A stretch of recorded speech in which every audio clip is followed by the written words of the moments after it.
Direct investment still dominates Indonesia's investment realization in the third quarter.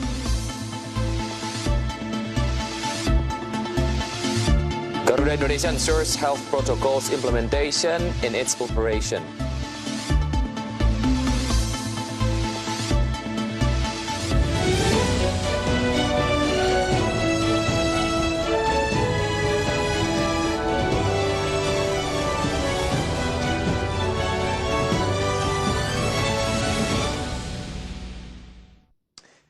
Good afternoon, viewers in Indonesia and Singapore. Market Headlines is ready to provide you a number of information from the business, economic, and capital market sectors. With me, Wicky Adrian. This is Market Headlines.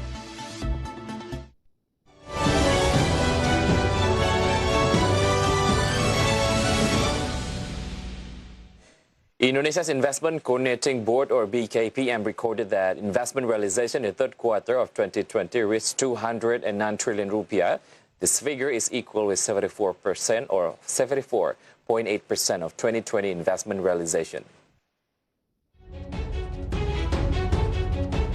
In the virtual press conference, head of Indonesia's Investment Coordinating Board, or BKPM, Bahlil Lahadalia, revealed that the investment realization in the third quarter of 2020 reached 209 trillion rupiah, consists of 102.9 trillion rupiah domestic investment and 106 trillion rupiah foreign direct investment.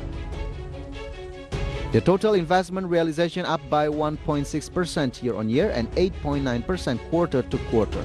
BKPM mentioned that the biggest foreign investment came from Singapore with 33%, China 14%, and followed by Japan, Hong Kong, and Netherlands.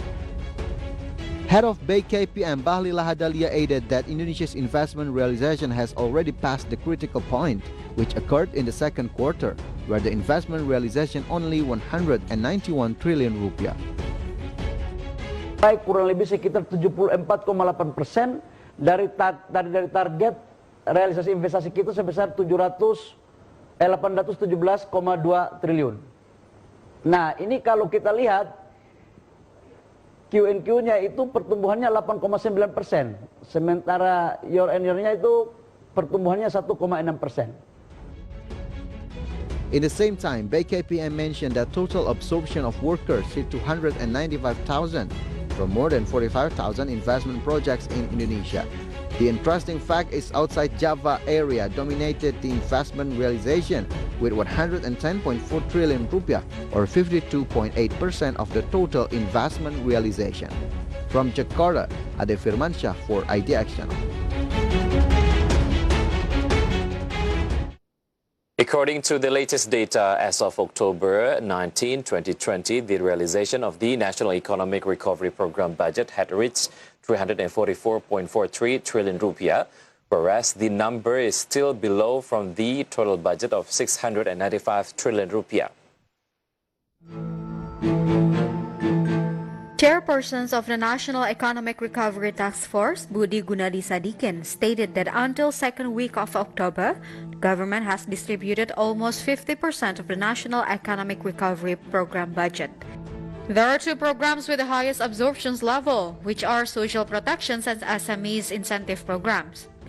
Realizations of the Social Protections Program reached 167.08 trillion rupiah or 81.94% of the ceiling of 203.9 trillion rupiah.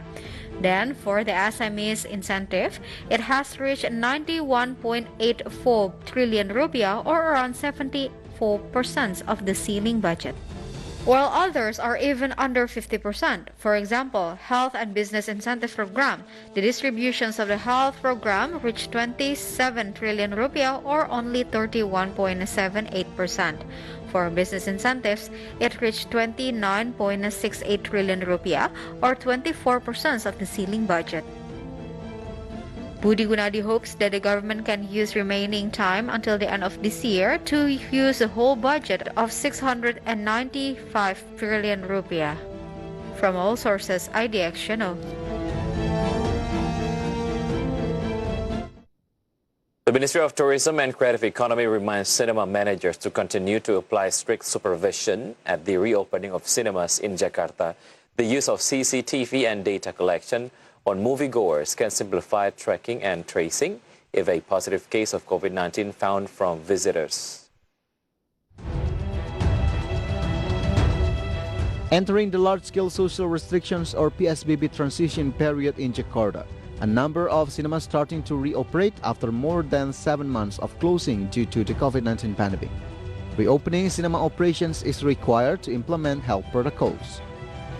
A spokesman for the Ministry of Tourism and Creative Economy, Ari Juliano, said that the ministry has given directions to cinema managers regarding health protocols that must be implemented in cinemas.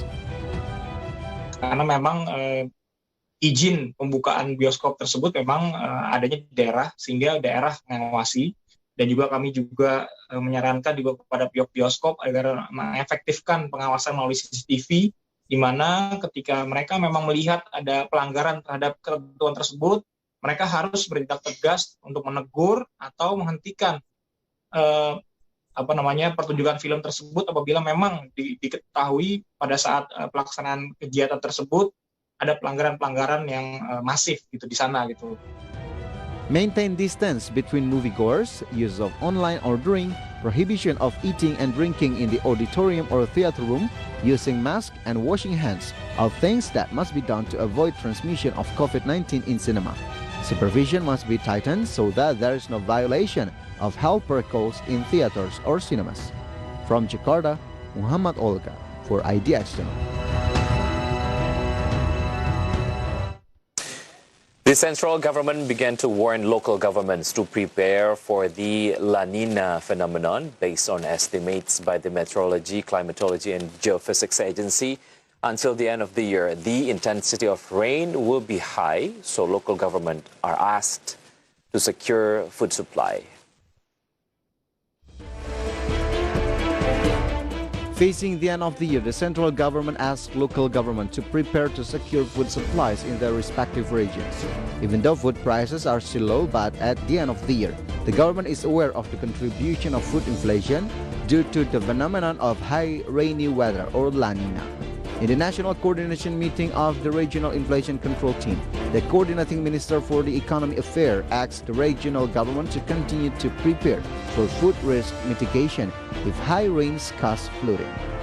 Ada catatan dari BMKG bahwa ke depan ada potensi La Nina ataupun banjir dan hujan, maka tentu diharapkan Bapak Ibu Gubernur, Kepala Daerah untuk bantu menjaga ketersediaan pangan.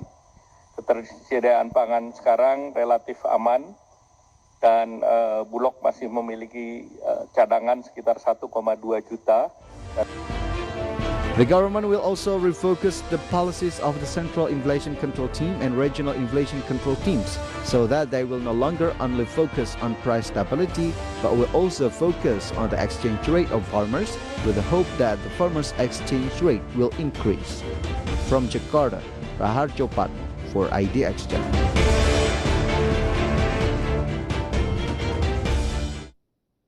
Market headlines will be right back after the break. Stay tuned.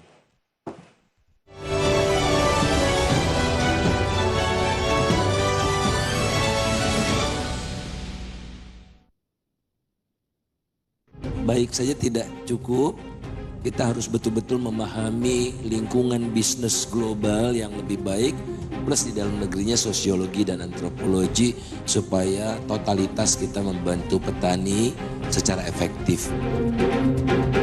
Kita memang ketahanan pangan, tetapi kita menuju ke kedaulatan pangan. Ada shadow power yang mendikte pembangunan sektor pertanian bukan oleh Kementerian Pertanian.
Welcome back. When almost all business sectors have been hit by the fall due to the COVID-19 pandemic, betta fish farming still steals the spotlight. Even better, demand for betta fish even increases amid the COVID-19 pandemic. Betta fish business continue to squirm amidst COVID-19 pandemic. Various types of betta fish and the beauty of the new color patterns are the main attractions for the visitors to buy it. For the domestic market, highest demand come from Malang, Surabaya, Jakarta, Bandung, Semarang, Yogyakarta. Not only high demand in the domestic market, the demand for betta fish is also able to penetrate foreign markets, including United Arab Emirates and other Middle Eastern countries. There are currently several types of betta fish that are most hunted by the buyers. One of them is namely giant betta, which has the largest size and nice color pattern compared to the other betta fish species. Betta fish sell have its own market share as it includes as a hobby. From all sources, IDX Channel. Yes, self-isolation in response to the COVID-19 pandemic has led many to explore new ideas and interests. One of the ideas is keeping betta fish. Betta fish in Indonesia, widely known as ikan cupang, but because of high demand, certain betta fish cost really high. Therefore, let me take you to see 4 most expensive betta fish currently in the world. The most expensive one compared to the other is betta fish kacen woracai. The cost or the price of the fish as much as 24 million rupiah. And after kacen woracai, we have betta fish fancy. The price of it as much as 10 million rupiah. And then the third one, as the most expensive betta fish, we have betta fish white rose platinum. The price of which as much as 1 to 10 million rupiah. The price is kind of insane, right? Because with a quick glance down the fish aisle at your local pet store, you'll likely see rows of small plastic containers filled with bettas. But then you have to remember the price, which has been set at up to millions, cannot be equal with the same type of fish, because there are other factors that affect the price. The more unique and beautiful the betta fish is, of course, the price offered will be more expensive. Due to high demand, this is very good economically for the sellers. The betta fish cultivated by Indonesian farmers has been repeatedly exported abroad, such as to Malaysia and Singapore. For example, betta fish seller from Jakarta, his name is Hendrik. 2 weeks ago, he sent a request for several ornamental betta fish to Dubai, United Arab Emirates, at the price of 3 million rupiah per fish. Well, are you interested to get profit through selling betta fish too? To enter international market, here are things to be prepared. Let's see through the next graphic. This is steps to enter international market. The first one, of course, prepare company's document, prepare invoice and packing list, get health certification from Center for Fish Quarantine, and get recommendation later from Ministry of Agriculture. And recognizing the growth of e-commerce and the large number of betta breeders, this should be big potential for you, right? Many betta fish bright idea of buying the most beautiful fish from breeders and selling them in foreign markets. Indonesia is currently one of the potential countries in the world in the field of betta fish. So where does Indonesia export the betta fish? Let's see the next graphic. This is the export destination for Indonesia betta fish export. The first one is USA. And then we have China, Japan, Singapore, and Australia. We compiled the data from Marine and Fisheries Ministry. And moreover, export to China becomes easier with health certification for aquatic animals from Indonesia to China. However, the thing that hamper domestic ornamental fish in the international market is partly due to regulations. Apart from that, another factor is the level of public knowledge about the specifications and characteristics of the fish. But still, Indonesia has always been in the top 5 ornamental fish exporters from 2010 to 2018 and became the largest in the world in 2018. And let's see the total export through the next graphic. This is Indonesia's ornamental fish export in general. In 2012, the total of ornamental fish export as much as 21 billion US dollar. In 2019, it was increased quite significant to the level of 33 billion US dollar. And still, the data we compiled from the Marine and Fisheries Ministry. Through the data, we can see that ornamental fish business has become a lucrative potential for the people of Indonesia. Moreover, when it comes to the freshwater fish, Indonesia has more than 1,230 species of freshwater fish, the highest number of species compared to countries in the world. And back again to betta fish. Bettas are native to Indonesia. There is a huge supply for limited customers. In this saturated market, sellers can gain huge benefit of it. So, are you dare to join the hype? But despite all economic benefit, back again, what makes people love betta fish is its beauty.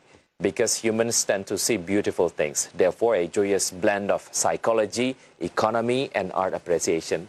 Stay tuned on Market Headlines because we'll be right back after the break.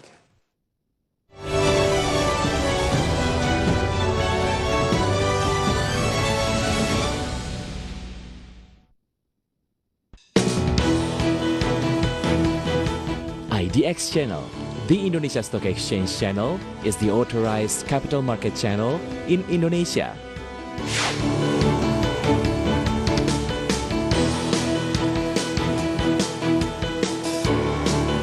To give references to global investors, IDX Channel also presented the news about the dynamic of Indonesia's economy, business, and capital market in English.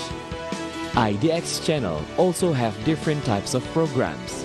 They are Special Dialogue, Market Opening, Market Review, IDX First Session Closing, IDX Second Session Closing, Market Headlines, and News Screen. IDX Channel is aired 24 hours a day with 5 hours live program from Indonesia Stock Exchange trading floor. Our vision and mission as the only capital market TV channel in Indonesia that is committed to improve the capital market knowledge in the country.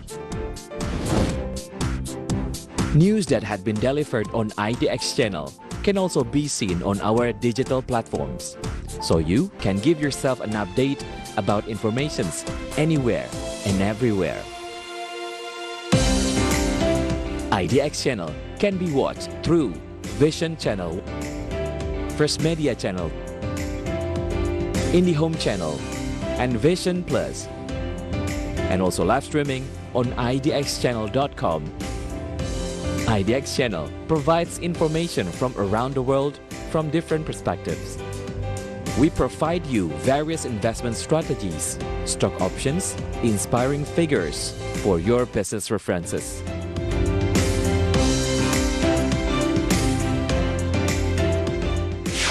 IDX Channel, your trustworthy economic, business, and capital market channel.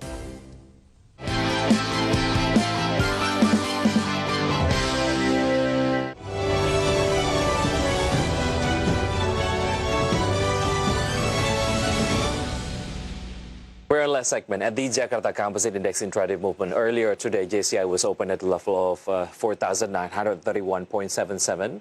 Then approaching the closing time of a session, the index was on the level of 4,898.11. Then the index was showing weakening trend by the second session closing time. Index was closed at the level of 4,891.46. In short, JCI went down 5.01%. And next, we're going to see the sectoral movement leading the dynamics of today's trading. We got finance as the leader of a weakening trend that went down 5.94%. Miss Industry went down 5.9%. Trade went down 3.4%. And construction went down 2.63%.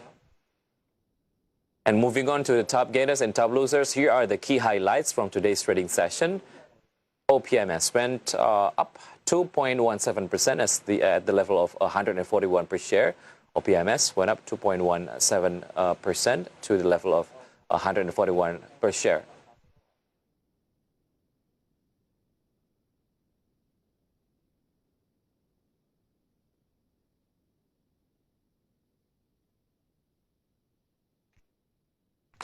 And the top gainers in today's trading, we got BRIS went down 6.92%, and Telkom went down 2.59%, Boga went down 1.44%, and BRPT went down 2.12%.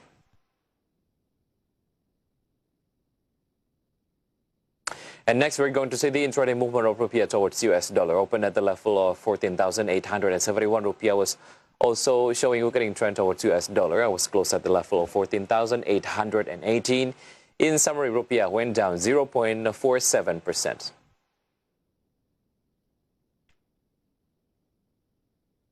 In the midst of pandemic-listed company, Garuda Indonesia pays extra attention to health protocol implementation. Whereas health protocols are always carried out routinely, starting from spraying disinfectants to the aircrafts, maintaining distance to checking the health of cabin crew and pilots. President Director of Garuda Indonesia, Irfan Setiaputra, stated that application of health protocols is an important thing during this pandemic. Company's purpose is to ensure the health and safety of passengers as well as the staff and crew who serve them by maintaining safe and secure operations whilst minimizing the risk of virus transmission.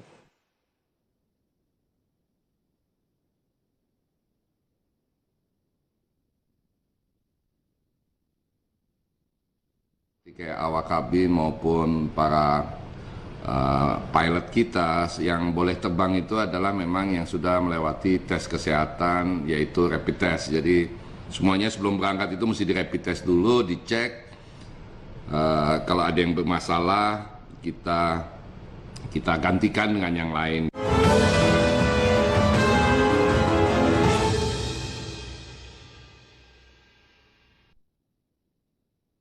COVID-19 Handling and National Economic Recovery Committee Chairman Erlangga Hartarto revealed that government is now preparing roadmap and master plan for COVID-19 vaccination. There will be guidance for injecting the vaccines for Indonesians. The roadmap and master plan will also contain the use of vaccines for priority areas, moreover, areas in the red zone. 10 areas that are still included in the red zone, namely North Sumatra, Aceh, Jakarta, West Java, Central Java, East Java, South Kalimantan, South Sulawesi, Papua, and West Papua.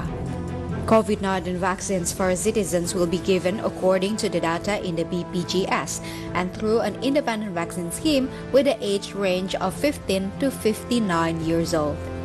15 sampai 59 karena itu percobaan itu dilakukan dalam range itu. Ya. Jadi yang usia 19 sampai ke bawah lebih muda itu tidak dilakukan percobaan di berbagai negara juga. Demikian pula yang di atas.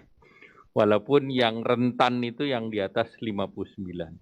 Nah, tentu nanti sesudah tahapan pertama nanti ada tahapan-tahapan berikutnya dan riset akan terus dilakukan. But still, the main target of the vaccinations is the medical personnel. Then, after that, it will go to the state apparatus and the armies. Those personnel are the priority of the vaccinations, and later on, citizens will get the vaccines. Jakarta, Wicky Adrian for IDX Channel.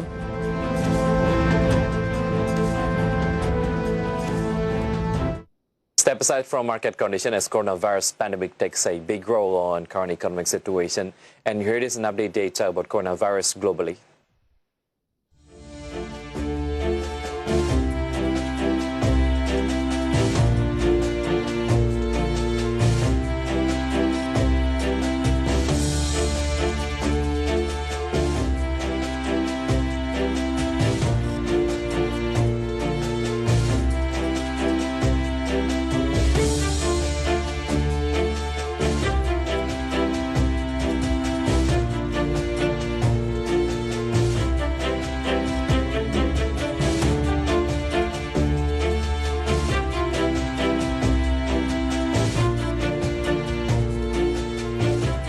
And it is close our market headlines today. Please enjoy our next program on IDX Channel, your trustworthy economic, business, and capital market channel.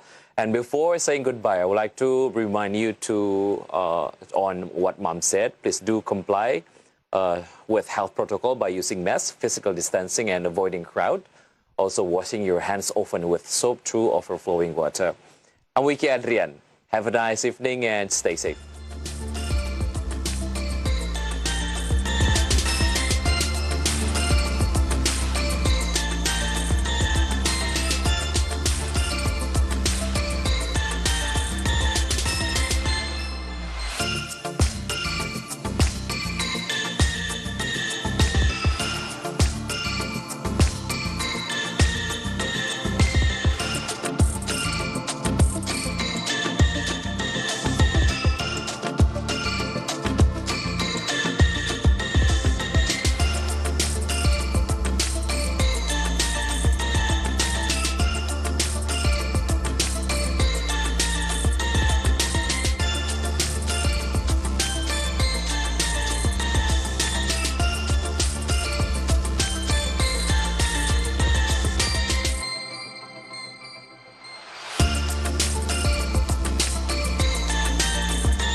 Gabungan Industri Kendaraan Bermotor Indonesia mendukung usulan relaksasi pajak sebesar 0% untuk pembelian mobil baru.